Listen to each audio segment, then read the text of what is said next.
Bonjour à vous et bienvenue dans cette vidéo de la pleine lune du 10 septembre 2022. Je vais me connecter donc à notre collectif comme habituellement et j'ai fait un tirage avec les chemins de Qumran et une carte conseil pour notre collectif. Allez, on y va. Donc la pleine lune du 10 septembre, quelles sont ces énergies pour notre humanité? Donc les pleines lunes mettent en exergue le travail à faire, les nettoyages à faire, les noirceurs à enlever. Et là, je vois en fait, justement, ce qui est éclairé, ce sont des noirceurs, des choses. Il y a quand même du jugement. Je vois quand même des... C'est comme si en fait, on voyait une tache noire et on était en train d'accuser ou de s'accuser d'avoir cette tache noire dans un premier temps. C'est une réaction d'externalisation ou de manque de compassion envers soi, qui fait qu'on focalise sur le négatif alors qu'en fait, oui, on est en cheminement tous, on est tous en chemin d'éveil, en chemin d'évolution du point de vue de notre conscience. Donc on doit au contraire avoir de la bienveillance envers soi-même, on avance et on n'est pas la même personne aujourd'hui qu'il y a 5 ans, qu'il y a 10 ans. Donc c'est vraiment voir le chemin parcouru plutôt que de focaliser sur ce qu'il y a encore à guérir, à nettoyer. Hein, donc ce doigt là que je vois qui est un peu l'accusation, ça peut être aussi bon, des choses, ouais, on focalise sur le négatif ou sur quelque chose qui est négatif en accusant autour de soi ou en s'accusant soi-même. Il y a quelque chose de cet ordre là et on est bousculé par des énergies, je vois comme du vent en fait qui souffle et qui nous secoue, hein. Au lieu de rester aligné comme ça, on est secoué pour justement tenir bon, et puis aussi que ce soit aussi un nettoyage, que ça participe au nettoyage qu'on a à faire aussi. Alors le vent, c'est aussi l'énergie de la colère, hein, qui vient du foie.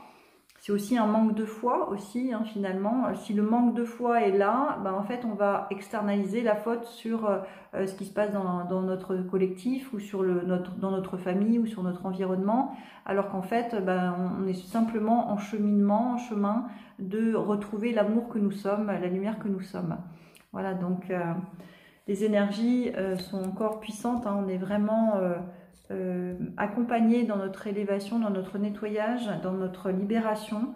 Donc c'est important justement qu'on soit dans cette conscience-là plutôt que d'aller montrer du doigt notre voisin ou se montrer du doigt avec du manque de compassion. La question à se poser dans mon tirage, c'est: que peux-tu demander à Dieu ici et maintenant? Donc vraiment, notre sens de la vie, c'est faire ce que Dieu attend de nous. Alors Dieu, c'est pas de la religion, encore une fois, c'est de la spiritualité, c'est-à-dire l'univers, la vie, voilà, appelez comme vous voulez.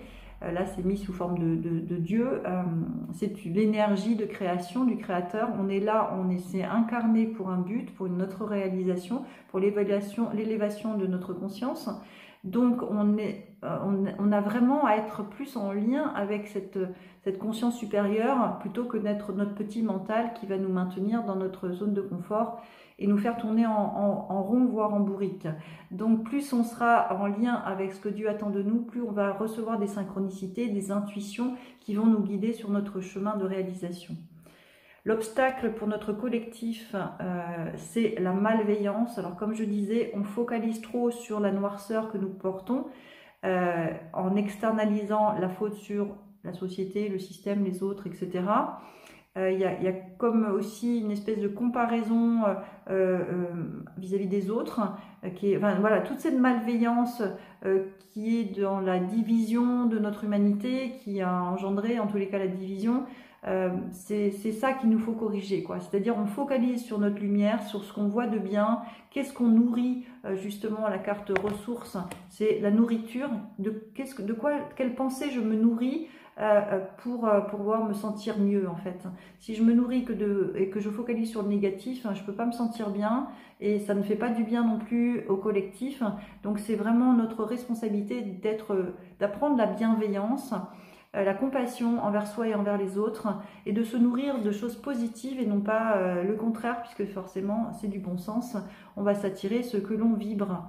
Donc vraiment faire attention à qu'est-ce que je pense, qu'est-ce que je dis, qu'est-ce que je véhicule, qu'est-ce que je vibre, pour pouvoir être en accord, en harmonie avec notre âme, qui nous attend dans notre lumière et dans l'amour que nous sommes, et c'est notre véritable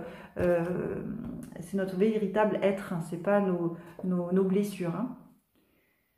Croire en ses rêves, c'est la carte ressources que j'ai tirée. Même si tout paraît difficile autour de moi, je reste confiant et continue de faire tout pour me rapprocher de mes rêves. Si les gens ne croient pas en moi, c'est à moi de croire pour eux. Je cesse de me déprécier et je me vois à ma juste valeur. Au-delà de tout doute, je réussirai. Ça conclut très bien.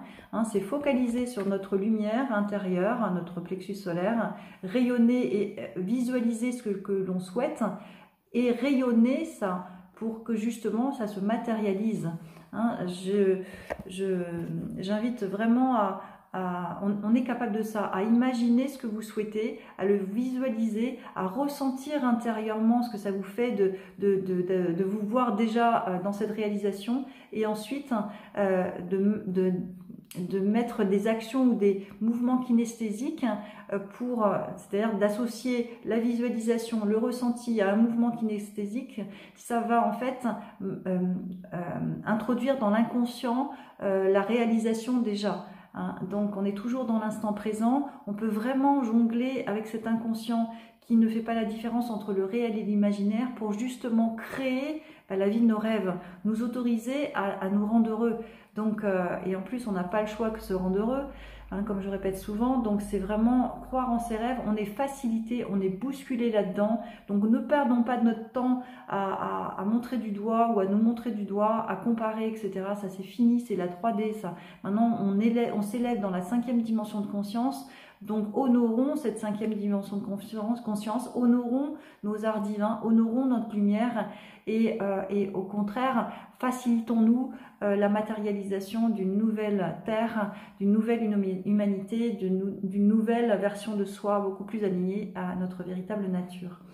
Voilà, je vous souhaite une belle pleine lune, bien à vous.